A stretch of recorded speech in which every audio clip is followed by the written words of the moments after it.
Welcome to the 2024 Annual Home Tour. My name is Janet Baltzer, and I'm the director of the Lopez Center for Community and the Arts. We're excited about this year's home tour. There's 5 different homes and 1 boat, which is a different twist for us this year. The stories that these people are sharing with us are very personal. People have allowed us into their spaces, their personal spaces, and told us their stories. I wanted to share a little bit about what this fundraiser does for the center. This fundraiser is about 15% of our annual budget, which is an important amount of money for us to keep the doors open and keep the prices low for this rental venue. Some of the events that happen here at the community center are spontaneous, some are planned. Many events are for nonprofits. This space is available to the community for very low rates because of the fundraising that we do and because of the sponsors from this home tour. And so I wanted to say a huge thank you to those of you who sponsor this event. Thank you for joining us, and we hope that you enjoy the 2024 Annual Home Tour.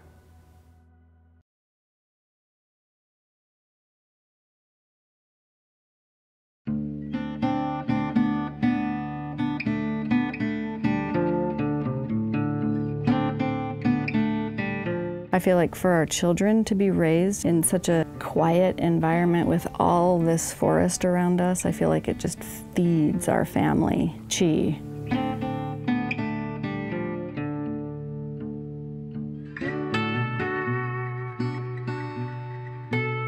I'm Kreg, and what brought us to Lopez, I suppose, was meeting some friends in Bellingham who were always talking about Lopez Island as a place that seemed magical.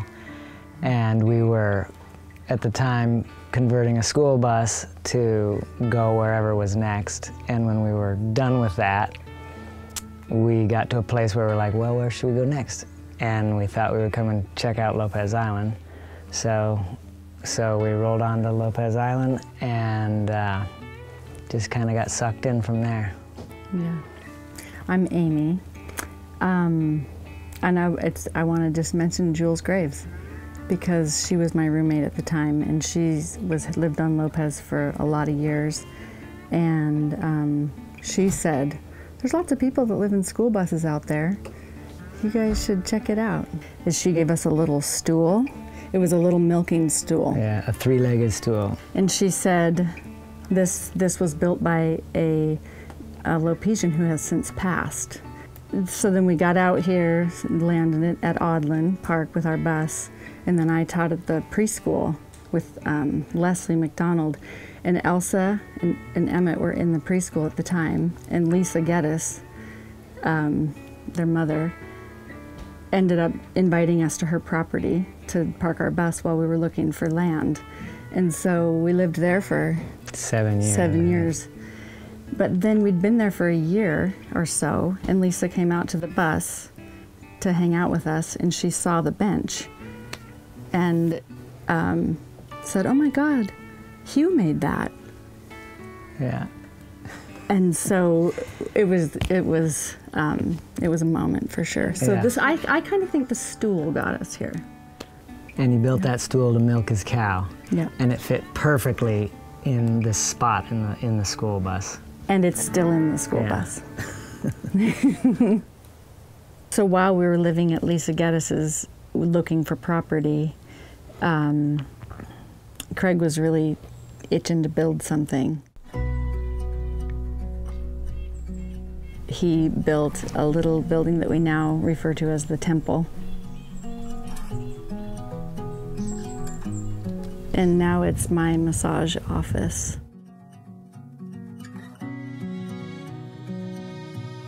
This property, it's 60 acres in total, and there's 4 of us that have 4.5 acres. And so we share the common land that has the pond and the garden on it. We moved our bus from Hooterville in 2006 to where it's sitting still to this day, and start dreaming what we would build when we could build something and where we would build it. But it was really helpful to land on this property and be here for a lot of years. And once we had a plan, then we did like a lot of people do, you know, did the foundation one year, then framed it the next year and did the roof and then put the windows in. We're all off-grid back here, so there was a learning curve for us. In our situation, we have to kind of keep track of how much we're demanding from electricity and do without it where we can, or supplement in other ways where we can. I really appreciate it teaches our kids how to be thoughtful with what they consume. It takes a little extra work, but we both feel like it's very much worth getting to live where we live. It's been worth it. It's so worth it because the quality of our life is so exceptional.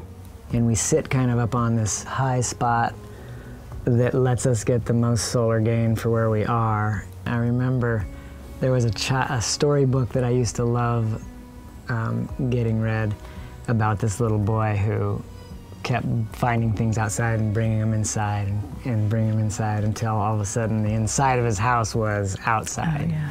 And Yeah.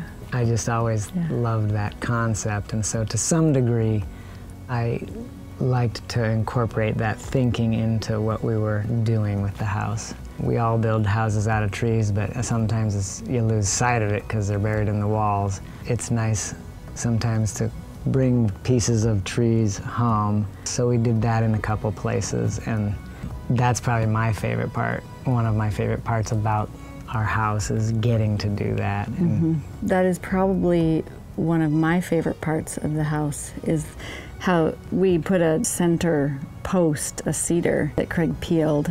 And so that's what's in the center of our downstairs great room. It is just a post, but it projects these imaginary four walls, and it feels like it has 4 rooms just from the center post being there.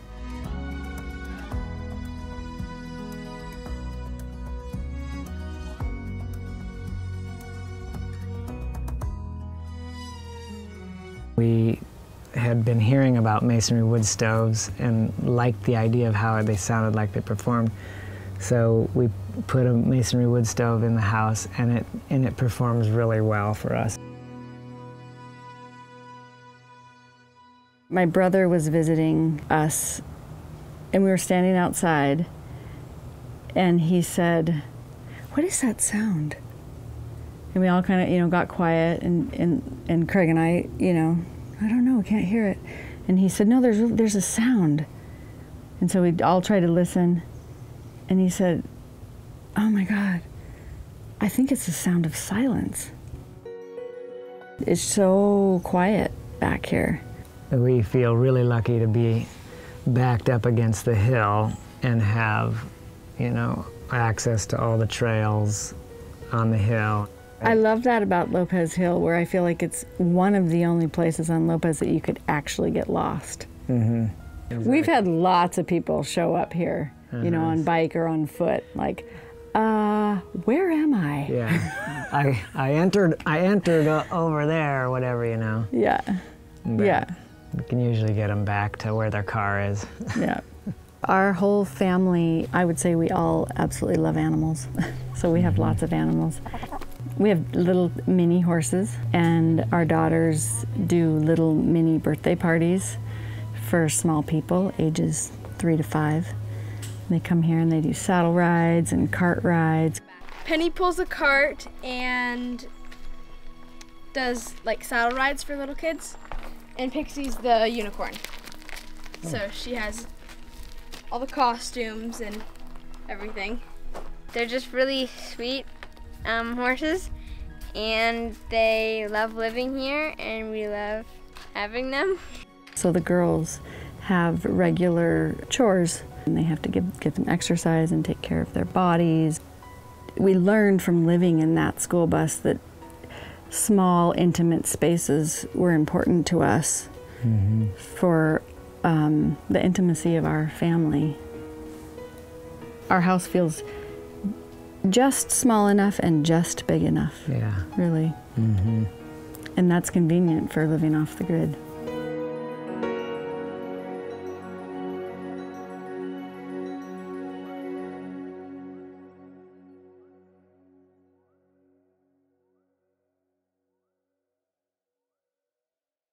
But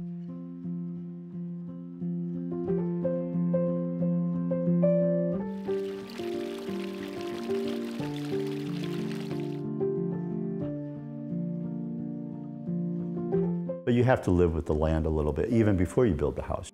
A lot of people design the house, then buy the land, and then build it. It's like, no, it's the opposite. You gotta buy the land, just figure that out first, and then build the house around that.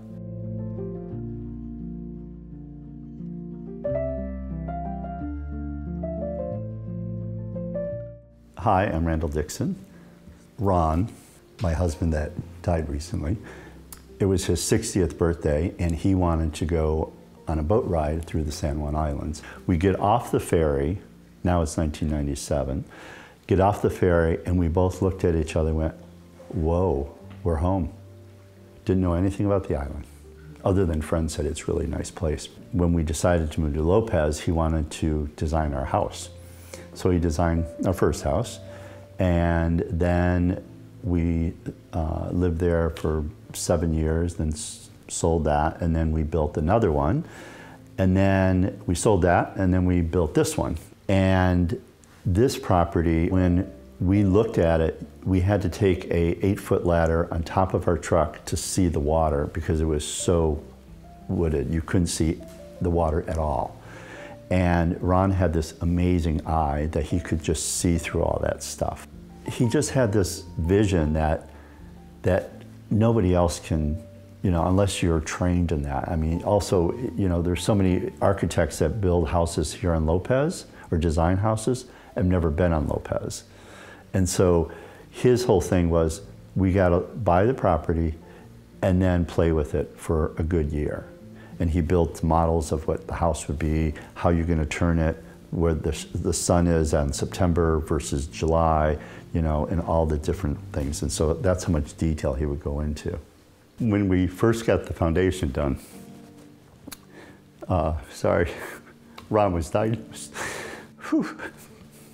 with cancer. And so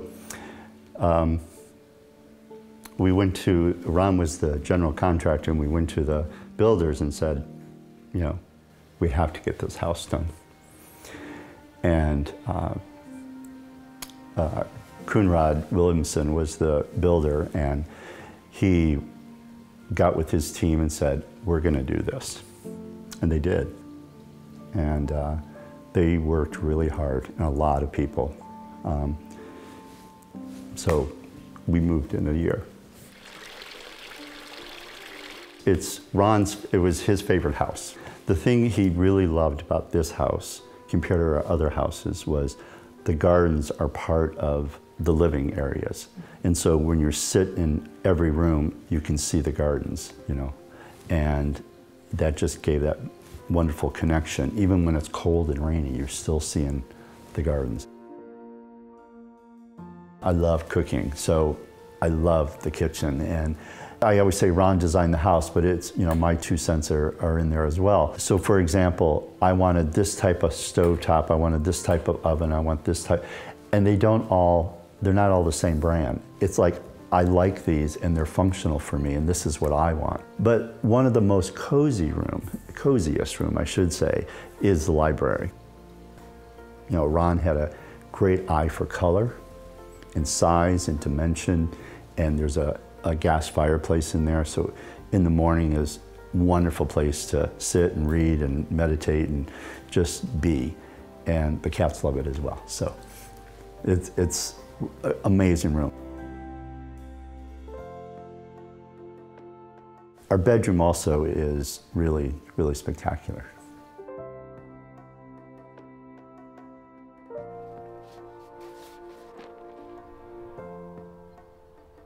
There's always quirks to houses, and you don't realize it until after you move in. The quirkiness of it is when people drive up, they don't know which door to go to. People go, which door do I go into? Well, the front door. Which one's the front door? So that's the quirkiness of it all. When you walk into the front gate, you don't know what's behind that wall. And you open it up and there's this huge garden with fountain and the wood oven and all that. And everyone that walks in goes, I can't believe your flowers are blooming. I can't believe your vegetable garden is so large. On one side of the house, the west side of the house, it'll be 60 degrees here. In there, it will be 75. And it gets really, really warm. So I had this little micro system making everything just boom, explode. I didn't want to plant everything right away because I wanted to see how I felt living here. You know, and what would you see when you're sitting down and in different places? And Ron didn't want me to put the rose bushes in front of the windows because it would block the windows, but then he saw them in bloom and went, perfect. I said, well, that's my vision. I could see that the roses would just be like in the house almost. Between cooking and gardening, is, you know, I'm just on it. So people say, what do you do when you retire? I don't know, I'm so busy, I can't think straight. So. And then we also did solar, which I'm really close to being net zero. This is the first house that we've ever had solar, and I'm really, really happy with that. The basement looks like an apartment, actually, but we designed it in case we ever needed a live-in nurse. We have a great wine cellar, which is cooled by natural, because it's in the basement, and all the walls that cool it, and it keeps it 56 degrees all year round, even in the hot summer. And Ron designed the shelves and built the shelves himself. I remember the builders were actually, we walked in and Ron said, what are you doing? And Ron said, or they said, oh, this didn't make sense to have a little cubby hole here. And they were putting a straight wall. He goes, no, a piece of furniture goes in that.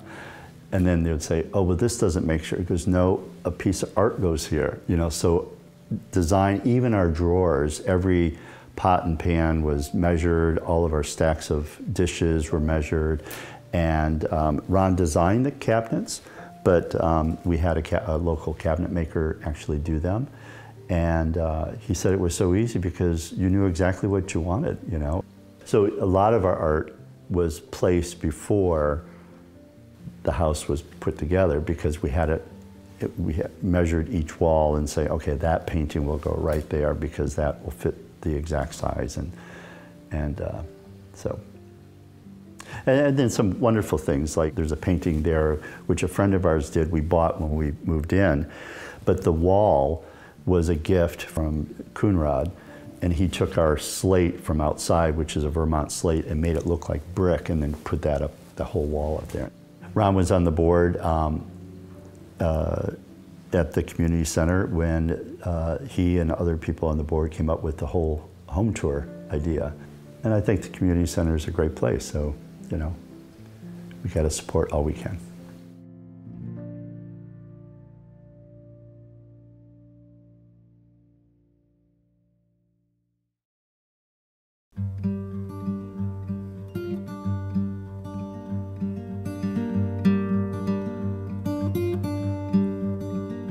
This is such an unusual design. This is not a traditional house.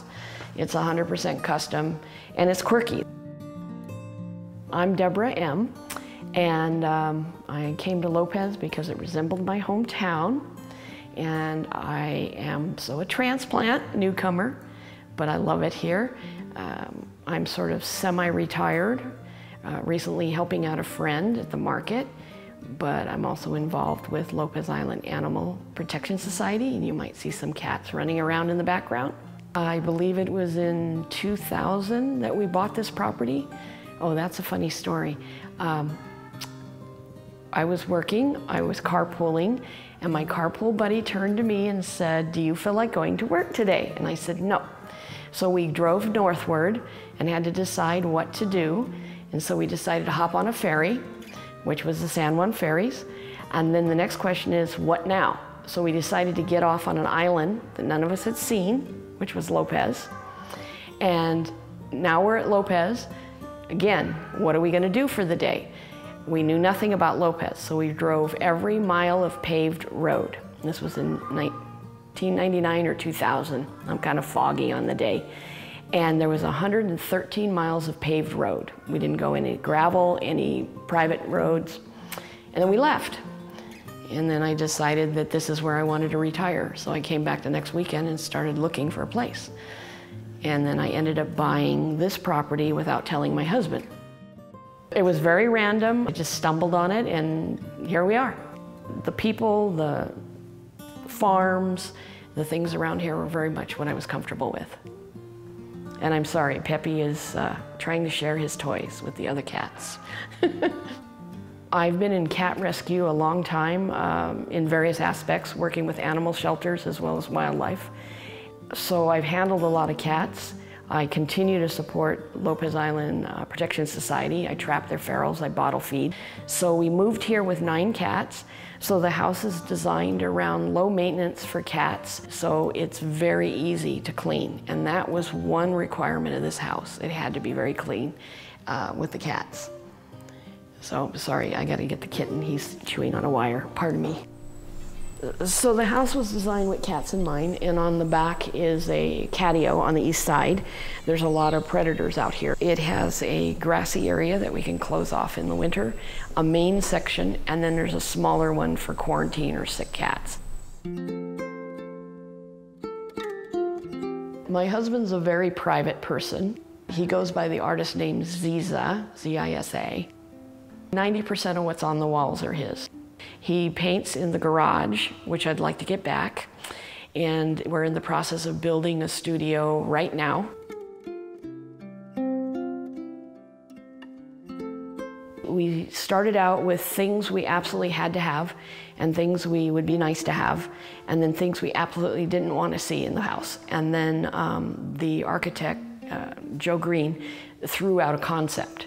And then we modified the concept, and I think, if I recall, it took about 2 years to go from concept to actually something that could be built.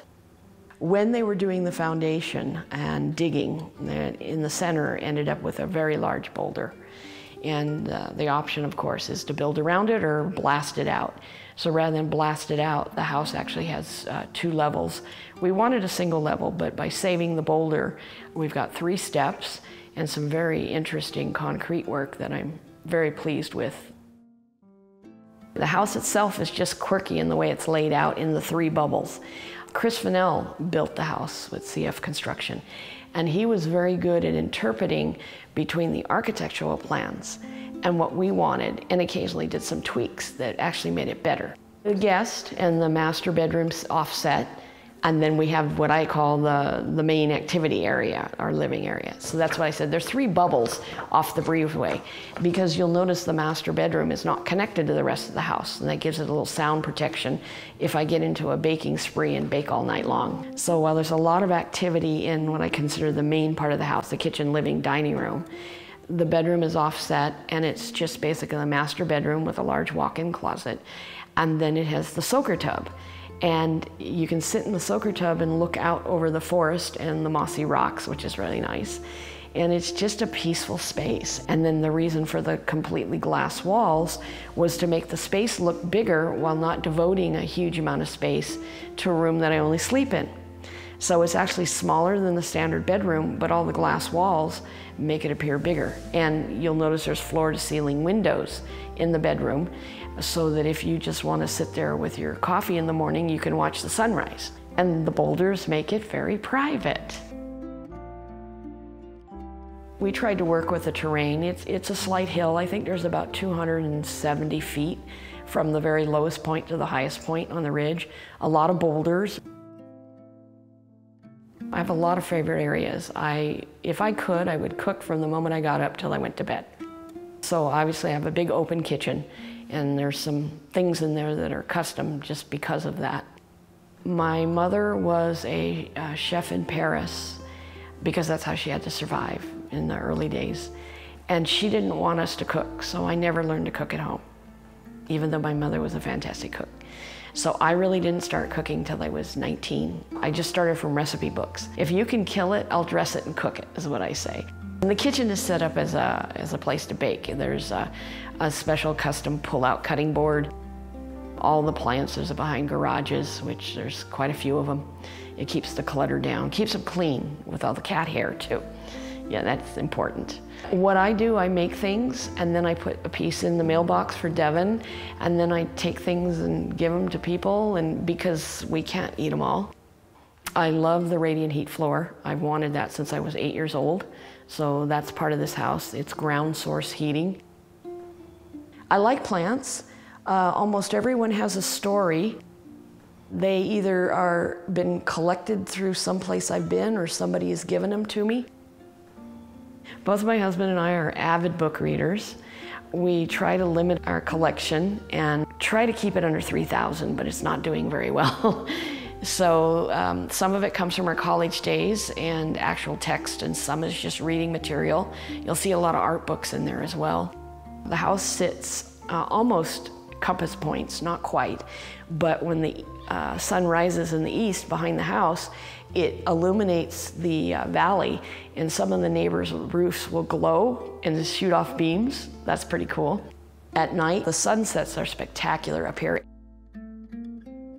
You don't have street lights, you don't have that light pollution, you don't have the ambient noise, so it's very pleasant.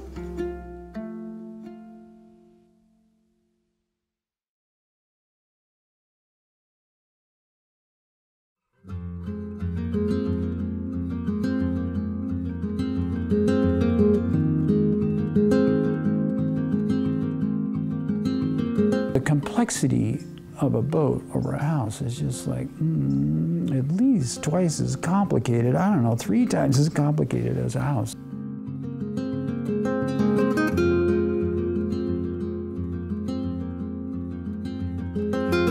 I'm Molly Bill, and I live on Lopez. I've been here for a pretty long time. Yeah, 83.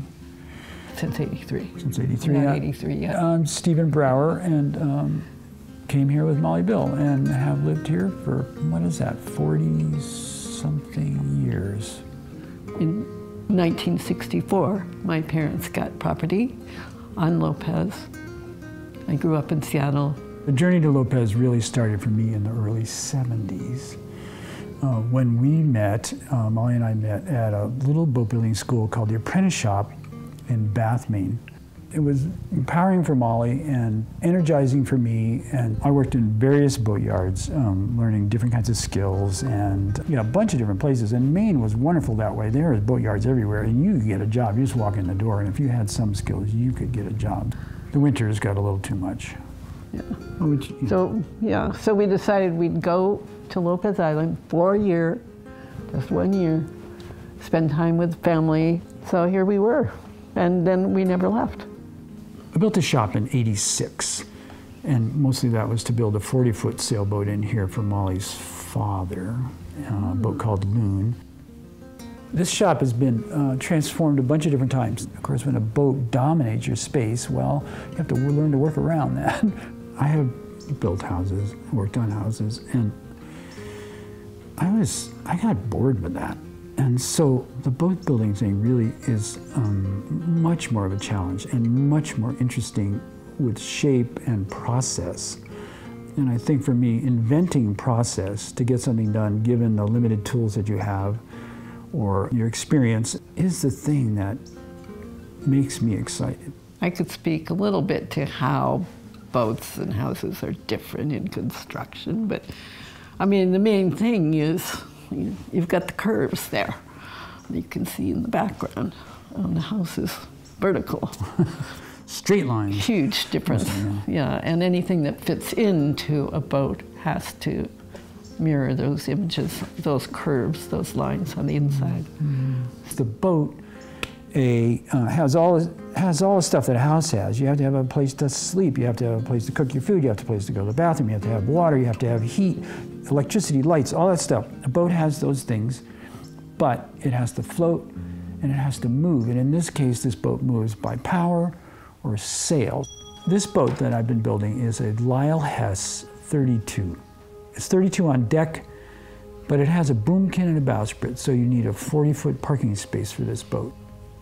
It's kind of a go-anywhere boat, and other people who have sailed these models or similar designs of Lyle Hess all over the world And there's just a lot of different woods in that boat, and each one has its own special properties. The hull is Alaska yellow cedar, and the backbone structure and keel is a wood called baloo, which is out of, I think, Indonesia.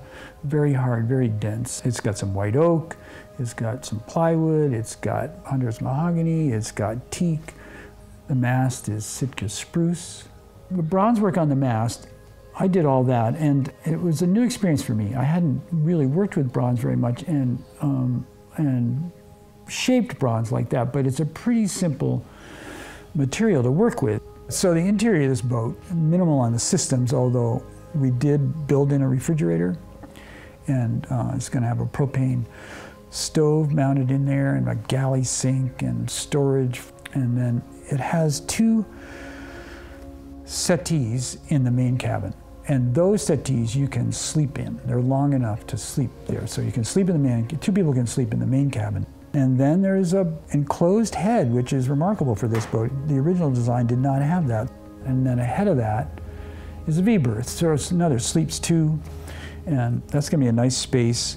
You can lay in the V-berth and just like see the whole sweep of the cabin from there aft. It's a beautiful look.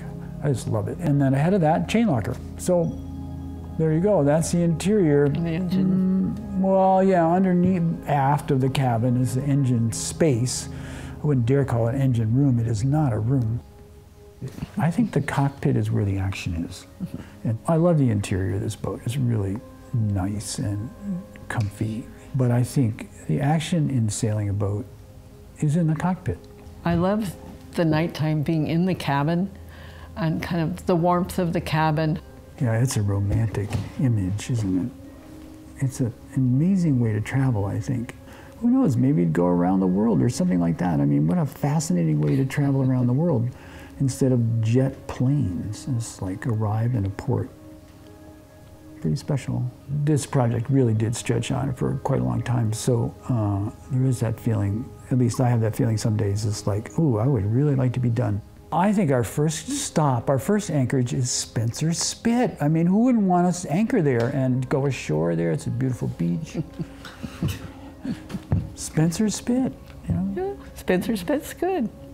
I used to say, either I'm gonna finish this boat or one of the things is gonna happen. I'm gonna run out of money, I'm gonna drop dead, or I'm gonna finish this boat. And so right now, still all 3 things are possible. So, but we're headed towards the spring launch, so let's say that.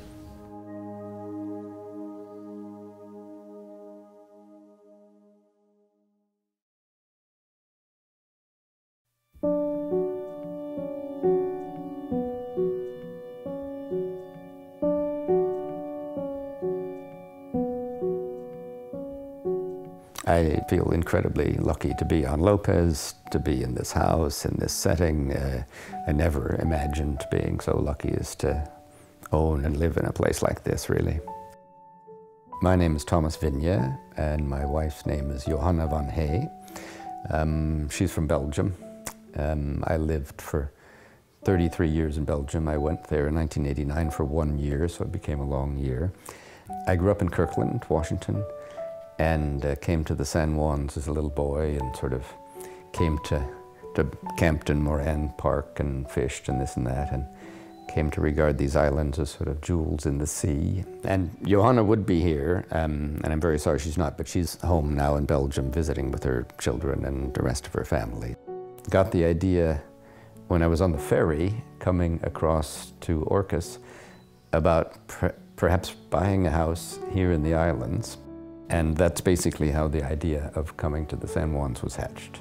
But Lopez was a pure accident. Finding this place was a pure accident. We took the ferry from Orcas one day that week and rented bikes and rode south and came across a sign, house for sale, came to this house and saw it and thought it was vastly bigger than anything we had contemplated buying. But then we walked around to the front and saw the view and how the house lay in the landscape, and it was sort of love at first sight.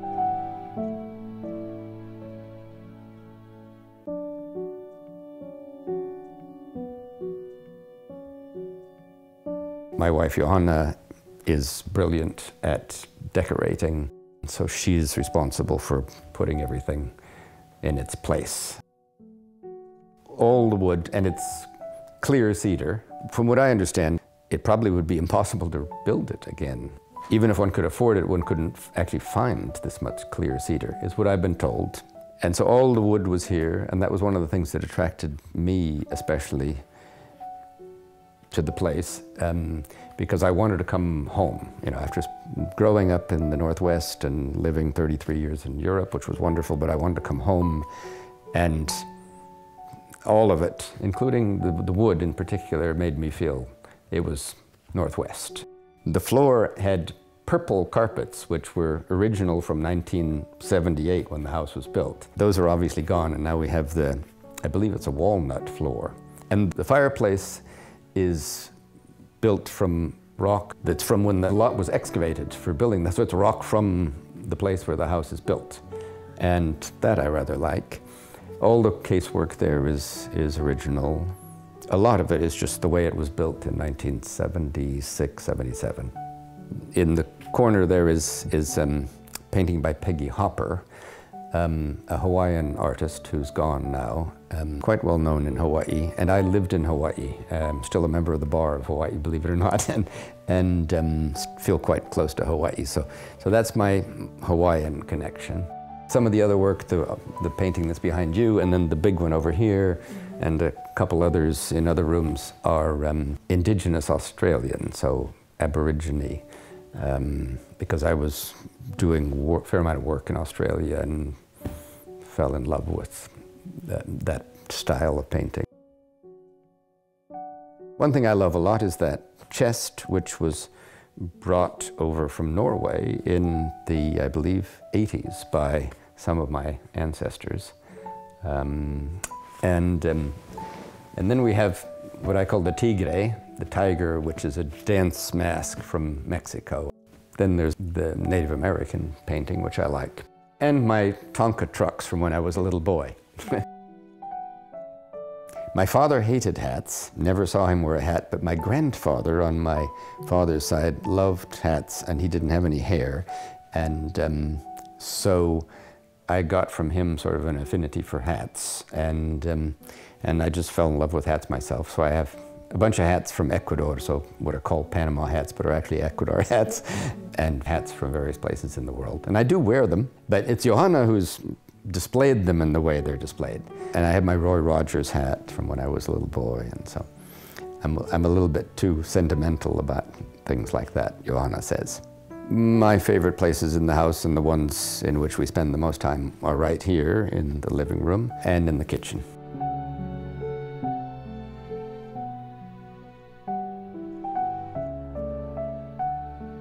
The hallway with the aggregate floors I like a lot.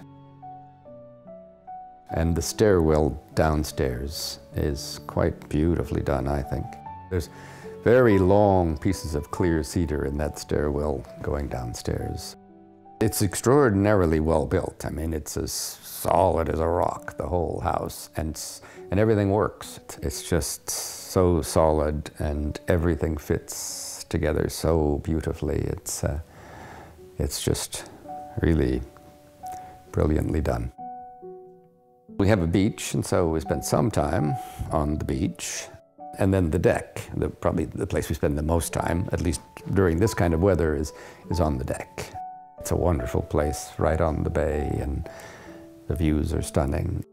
This place doesn't need very much landscaping, so I've tried to keep it as natural as can be, because the nature is better than any landscaping I could come up with, or I think anybody else could come up with. The way it fits in the landscape, it's clearly reminiscent of Frank Lloyd Wright prairie style houses. We've been making our own efforts to become part of the community, and I think we're doing okay on that. We're good friends with various people who've worked on this house, and with neighbors nearby, and some people in the village, like Lynn Sorensen, who is also, like I am, of Norwegian descent and has an old Chevrolet pickup like I do. And so we're becoming integrated. It's amazing how many things occur, like in the community center, all the stuff that happens and the quality of it. With a population the size of this island, we're constantly amazed by that. All the things that happen on this island, it's really quite something.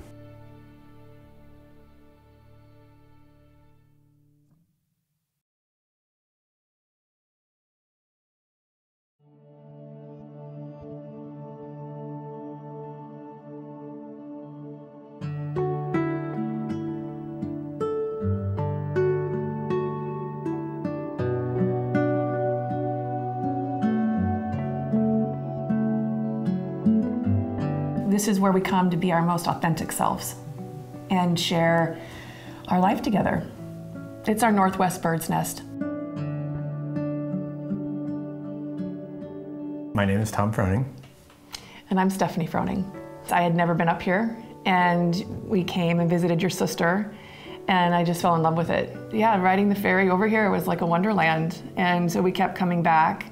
We got our rental, and then we started actively looking for property, and Debbie Buffum is our realtor, and she really worked hard to help us find a place. When we were looking for property, we were, you know, number one, something that we could afford, but we really did like the exposure, the sun exposure, and we kind of had a blank slate here. We didn't really know where we were going to land, on what part of the island. We just found ourselves here.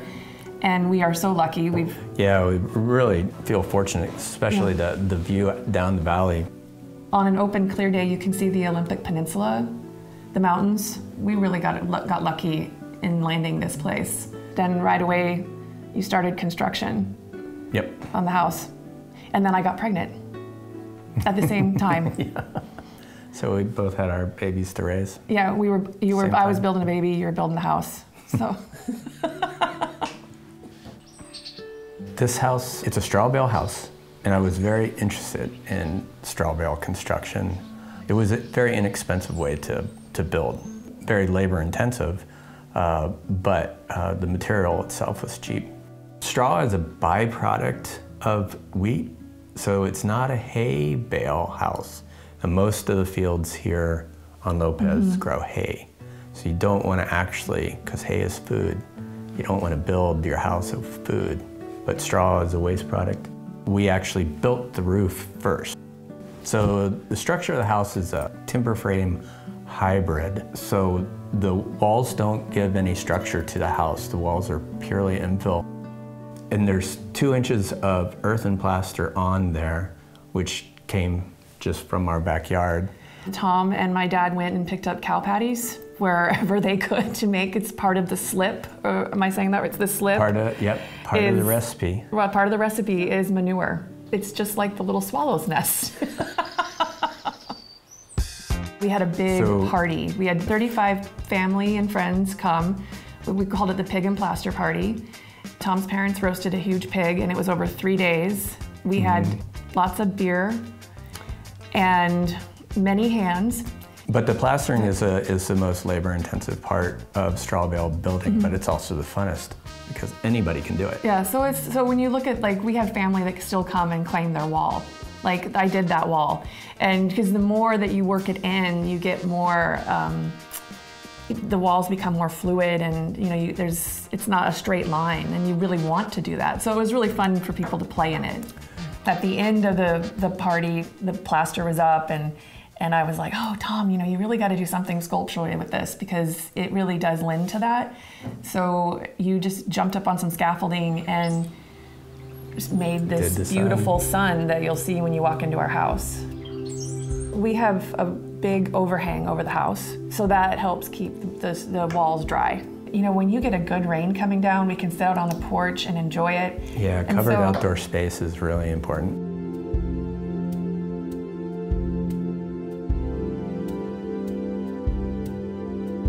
How much is reclaimed, repurposed materials in this house? There's a lot of repurposed materials, mainly because we were so cheap. Well, when your sisters remodeled, we went and took their cabinets from them. We got and doors are all the doors are recycled. All the doors are recycled. The windows, a lot of windows were recycled. The flooring is recycled. Yep, the oak flooring upstairs.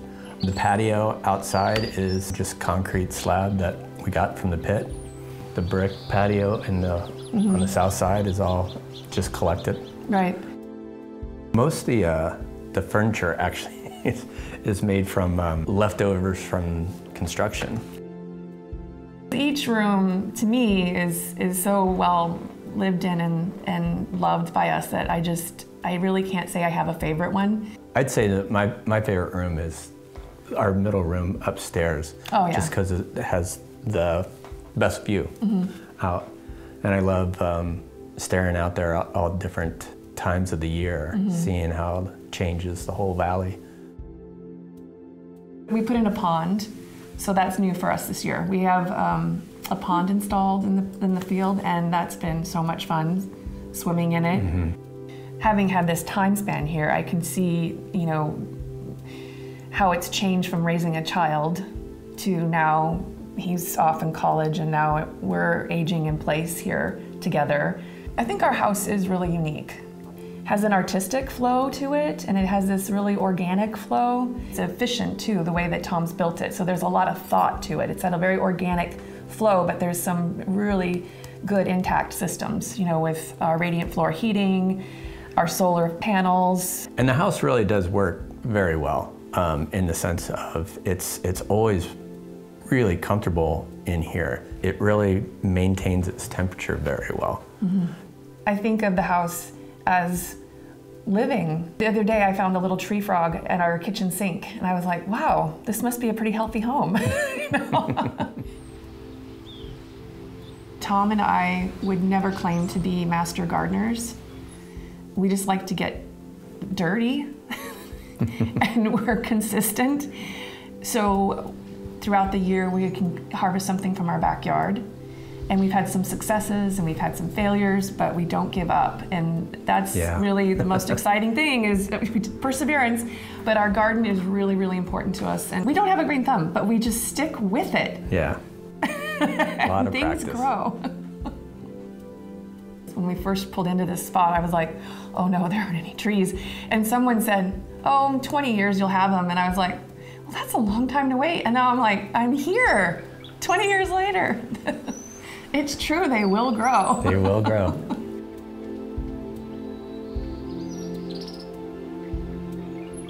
Since our son Cyrus is now in college and he's since married Rain, they're starting their life together, I realized how important it was for me to include him in this, and how important it was to have his room show itself with all of his things in there. And that was really fun to go in, and with his permission, I was allowed to go through his things and set up his room. And finding all the little things that were there. It's all like, of oh, his I treasures, all of his little that. treasures that he kind of nooked away, and to bring those forward and show, his interests and things. That was really, that was fun to do. That was really important for me, to have his presence be a part of it. I was really nervous about doing this, but I'm so glad that I did, because it was so much fun going through the house with you and looking at all the things that we've done together. And so, Tom, home is always where I'm going to be with you. You don't have to put that in.